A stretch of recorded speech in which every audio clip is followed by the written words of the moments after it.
అండి అందరికీ good morning. ఈరోజు వచ్చేసి మార్కెట్ కాకరకాయ రేట్ అయితే 30 రూపాయలు చెప్తున్నారన్న. ఇదైతే మనం కొనేటట్టే లేదు. ఇక రేపు అమావాస్య కాబట్టి ఇలా రేట్లు అయితే చాలా అయితే హైలో ఉన్నాయి. ఈ బీరకాయ వచ్చేసి 40 రూపాయలు అయితే చెప్తున్నారు. ఇది అసలు మనం కొనే రేంజ్ అయితే కాదు. ఇక అందువల్ల బాక్సులో కాకరకాయ అయితే అది కూడా సేమ్ రేటు. అదేనా వేసుకో ఇదేనా వేసుకో 30 రూపాయలకు 1 రూపాయి కూడా తక్కువ రాదని నేను ముఖం మీద చెప్పేస్తున్నారు ఈ కమిషన్ ధర ఇవాళైతే.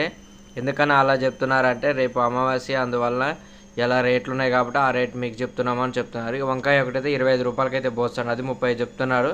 25 పోస్తాను నీ వరకు అన్నాడు. ఈ గోకరకాయ కూడా సేమ్ అంతే 25కి అయితే వేస్తా అంటున్నారు. ఈ బెండకాయ వచ్చేసి మనకు అక్కడనే 30 రూపాయలు అయితే వేస్తా అంటుండు, 25కి అయితే పోస్తా అంటారు. ఇక లాస్ట్కి అయితే ఈ చిక్కుడుకాయ వచ్చేసి సేమ్ రేటు 45 రూపాయలే పడుతుంది, అదే తగ్గరంట అసలు. ఇక ఈ దొండకాయ వచ్చేసి 30 రూపాయలు అయితే చెప్తున్నారన్న, 28 రూపాయలకి అయితే లాస్ట్కి అయితే పాలకూర అయితే వేసుకోవడం అయితే జరిగిందని ఒక పెద్దమ్మ కడ పొద్దుగూకులు ఏం కూర్చుంటుందిలే అని మొత్తం అయితే వేసుకున్నాను. ఎంత కొన్నాను ఎంత కమ్మాను అనేది ఫుల్ వీడియో అయితే అప్లోడ్ పెడతాను. అప్పటి వరకు మన వీడియో లైక్ చేయండి.